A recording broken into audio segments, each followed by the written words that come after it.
Hello viewers, welcome to Kanishka IAS. Today's topic is US-China Trade War 2.0. ఇది globally hot topic that is going on right now. మరి దీని యొక్క relevance UPSCలో ఎలా ఉంటుంది అంటే GS2 International Relations and GS3 Economy Point of Viewలో questions రావడానికి scope ఉంది. సో ఈ వీడియోలో భాగంగా మనం ఈరోజు what is the agenda, trade tariffs అంటే ఏంటి, does it lead to the world war 3 అనేది ఒక biggest question, and then what is trade war 1.0 ఇది ఎప్పుడు జరిగింది, what is why is US doing this, US ఇది ఎందుకు చేస్తుంది, చైనా దీనికి ఏం ఆన్సర్ ఇచ్చింది, అండ్ దీని యొక్క గ్లోబల్ ఎఫెక్ట్ ఎలా ఉంటుంది, ఇండియా మీద ఎఫెక్ట్ ఎలా ఉంటుంది, అండ్ ఇండియా ఏ సైడ్ తీసుకుంటే ఇప్పుడు ఇండియా యొక్క ఎకానమీ సస్టైన్ అవుతుంది అనేది ఈరోజు మనం వీడియోలో discuss. Coming to the background, US and China are the only countries which are the largest economies of the world. మొత్తం గ్లోబల్గా చూసుకుంటే largest economies that is $6 trillion economy ఉన్న 2 కంట్రీస్ వచ్చి యుఎస్ అండ్ చైనా. మరి ఈ టారిఫ్స్ అనేది ఎప్పటి నుంచి ఇంపోజ్ చేయడం స్టార్ట్ చేశారు అంటే April 2, 2025 ట్రంప్ ఫస్ట్ 34% టారిఫ్స్ని చైనా మీద ఇంపోజ్ చేయడం జరిగింది. మరి ఓన్లీ చైనా మీద మాత్రమే ఇంపోజ్ చేశారా అంటే లేదు, ట్రంప్ ఎవ్రీ కంట్రీ మీద ఎక్కడైతే ట్రేడ్ ఎక్స్పోర్ట్స్ అండ్ ఇంపోర్ట్స్ జరుగుతుంటాయో ఆ కంట్రీస్ మీద ఈ టారిఫ్స్ అనేది 10% నుంచి 49% వరకు ఇంపోజ్ చేయడం జరిగింది.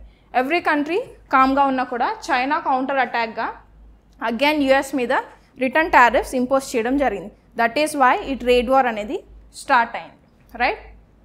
సో ఆల్రెడీ ఉన్న 20%కి 34% ట్రంప్ ఇంపోజ్ చేయడం వల్ల టోటల్ 54% అయింది.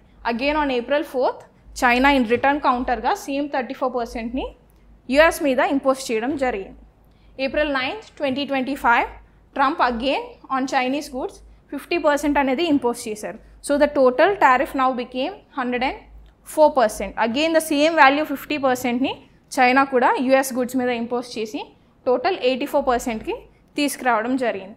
అగైన్ April 11th, 2025 ఈ values 145% US on China goods and China on US 125% tariffs దగ్గర ఆగడం జరిగింది. మరి ఇది ఎంతవరకు వెళ్తుంది అనేది వేచి చూడాలి. కమింగ్ టు ది టారిఫ్స్, అసలు ఏంటి టారిఫ్స్? ఏదైతే కంట్రీస్ ఇంపోర్టెడ్ గూడ్స్ మీద కంట్రీస్ ఎక్స్ట్రా ట్యాక్సెస్ని ఇంపోజ్ చేస్తాయి, ఈ ట్యాక్సెస్ని టారిఫ్స్ అని అంటాం. With in the country impose చేస్తే వాటిని ట్యాక్సెస్ అంటాం, కంట్రీ మీద వేరే కంట్రీ ఇంపోజ్ చేస్తే వాటిని టారిఫ్స్ అంటాం. Coming to an example, if చైనాలో ఒక ప్రోడక్ట్ $100 ఉంది అంటే ఈ టారిఫ్స్ ప్రస్తుతానికి లెట్స్ సే $145 దగ్గర ఆగింది. సో ఈ $100 ప్రోడక్ట్ యుఎస్కి రీచ్ అయ్యేసరికి $245 అవుతుంది. This is how tariffs work. And if taxes increase అయితే ఓన్లీ ఒక్క కంట్రీకి మాత్రమే ఇంపాక్ట్ ఉంటుందా అంటే కాదు, గ్లోబల్లీ ఎవ్రీ కంట్రీకి ఎవ్రీ ఇండివిజువల్కి ఈ యొక్క ఇంపాక్ట్ అనేది ఉంటుంది. Coming to the trade war 1.0, మరి ట్రేడ్ వార్ 1.0 2.0 అనేది ఇప్పుడు న్యూస్లో ఉంది. మరి 1.0 ఎప్పుడు జరిగింది అంటే 2018లో సేమ్ డొనాల్డ్ ట్రంప్ పవర్లో ఉన్నప్పుడు ట్రేడ్ వార్ 1.0 అనేది జరిగింది.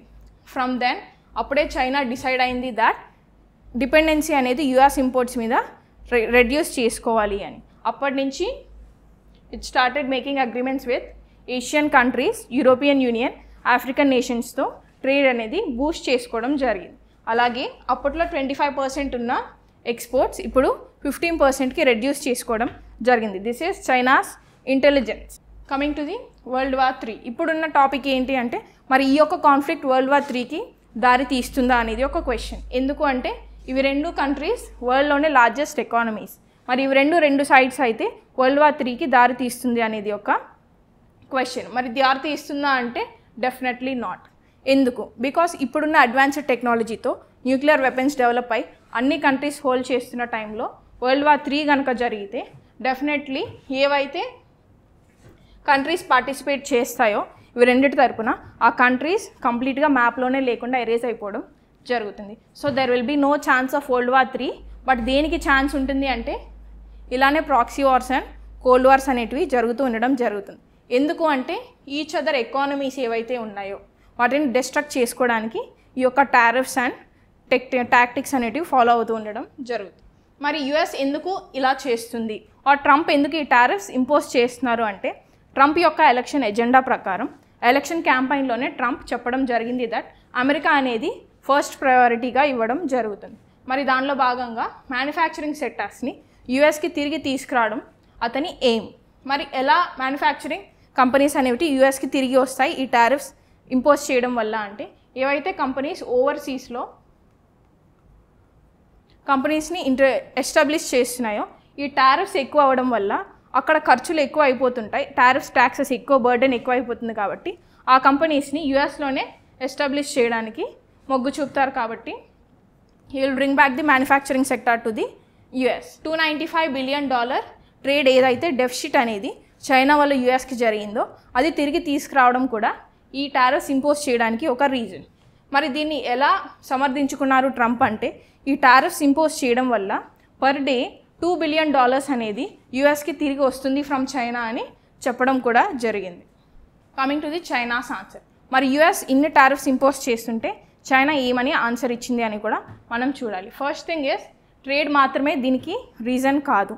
యూఎస్ అనేది ఒక ట్రేడ్ని మైండ్లో పెట్టుకొని మాత్రమే మా మీద ఇన్ని టారిఫ్స్ ఇంపోజ్ చేయట్లేదు, కాబట్టి మేము కూడా ఎంత దూరం వెళ్ళినా టిల్ అండ్ ఫైట్ చేస్తాము అని చెప్పడం జరిగింది. అలాగే ఇది చైనాని మాత్రమే ఎఫెక్ట్ చేయదు, all the developing countries that are there globally ఇది ఎఫెక్ట్ చేస్తుంది అని కూడా చెప్పడం జరిగింది. అలాగే ఇండియాకి మరి ఏమైనా స్టేట్మెంట్ ఇచ్చిందా అంటే, ఈ యొక్క డిఫికల్ట్ టైమ్స్లో ఇండియా చైనా కలిసి నిలబడాలి అని కూడా చెప్పడం జరిగింది. అగైన్ మరి ఏమైనా కంట్రోల్స్ అనేటివి లేదా ఇంకేమైనా ట్యాక్సెస్ ఇంపోజ్ చేయడం జరిగిందా అంటే, ఏవైతే హెవీ రేర్ ఎర్త్ మెటల్స్ అనేవి ఉంటాయో ఇవి చైనా నుంచి యూఎస్కి పంపించడం జరుగుతుంది, వీటి మీద కంట్రోల్స్ అనేటివి ఇంపోజ్ చేయడం జరిగింది. సో ఇది యూఎస్ యొక్క డిఫెన్స్ అండ్ టెక్నాలజీ సెక్టార్ని ఎఫెక్ట్ చేస్తుంది. మరి ఓన్లీ ట్రేడ్ కాదు, ఇంకా రీజన్స్ ఉన్నాయా అంటే, that are Taiwan issue, South China Sea and technological dominance. China US మధ్య ట్రేడ్ వార్ జరగడానికి నాట్ ఓన్లీ ట్రేడ్ టారిఫ్స్ ఇవి కూడా రీజన్స్ అని గుర్తుపెట్టుకోవాలి.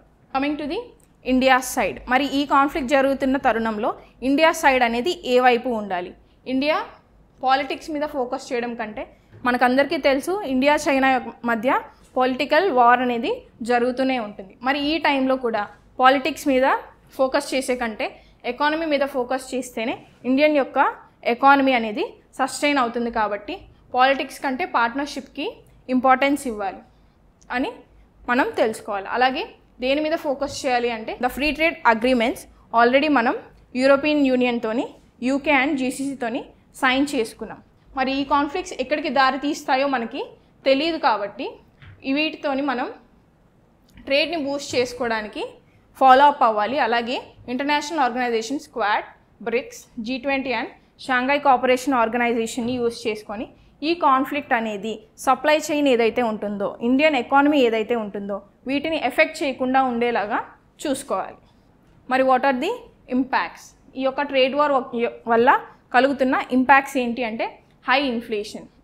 యాజ్ యూజువల్గా టారిఫ్స్ అనేవి ఇంపోజ్ చేయడం వల్ల ప్రైజెస్ అనేది ఇంక్రీజ్ అవ్వడం జరుగుతుంది, right? And then global uncertainties and recession దారితీస్తుంది. Market volatilities. ఈ కొన్ని రోజుల సమయంలోనే 14 lakh crores అనేది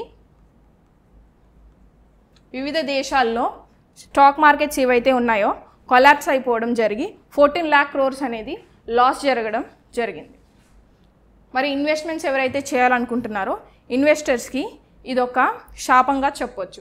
అలాగే వరల్డ్ ట్రేడ్ ఆర్గనైజేషన్ ఈ యొక్క కాన్ఫ్లిక్ట్ని మైండ్లో పెట్టుకొని గ్లోబల్ జీడిపిని ఇది దెబ్బతీస్తుంది అని కూడా వార్నింగ్ ఇవ్వడం జరిగింది. So this is all about US China trade war 2.0. మరి దీని యొక్క relevance GS2 international relations and GS3 economy point of వ్యూలో ఇంపార్టెంట్. కాబట్టి మనం బ్యాక్గ్రౌండ్ నుంచి ట్రేడ్ వార్ 1.0, 2.0 అండ్ ఇంపాక్ట్స్ డీటెయిల్గా డిస్కస్ చేయడం జరిగింది. Thank you so much.